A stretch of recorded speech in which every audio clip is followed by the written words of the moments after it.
C'est dans une station d'épuration comme celle-ci qu'ont été prélevées les eaux usées pour les analyser.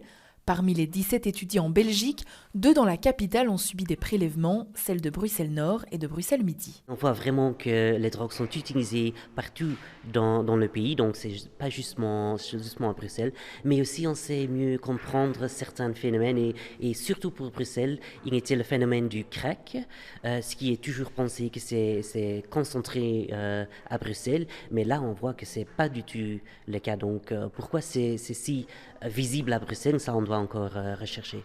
Les drogues de fête comme la cocaïne ou l'ecstasy sont en nette hausse, surtout le week-end.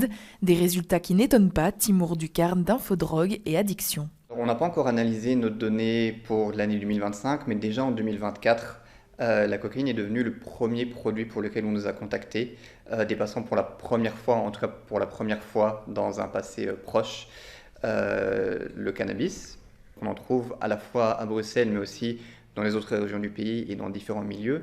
Et ça montre bien qu'il n'y a pas de profil type de consommateur ou de la consommatrice de drogue. Utiliser les eaux usées à si grande échelle pour de la drogue est une première, et cette technique a certains avantages. Ça ne monte pas les eaux usées. Donc, si on a des questionnaires, les personnes doivent répondre et on ne sait pas toujours s'ils répondent vraiment. Et donc, les eaux usagées, on voit vraiment ce qui est là. C'est analytique, c'est objectif. Sciensano veut maintenant réaliser cette étude chaque année, à la même période, pour pouvoir comparer les résultats.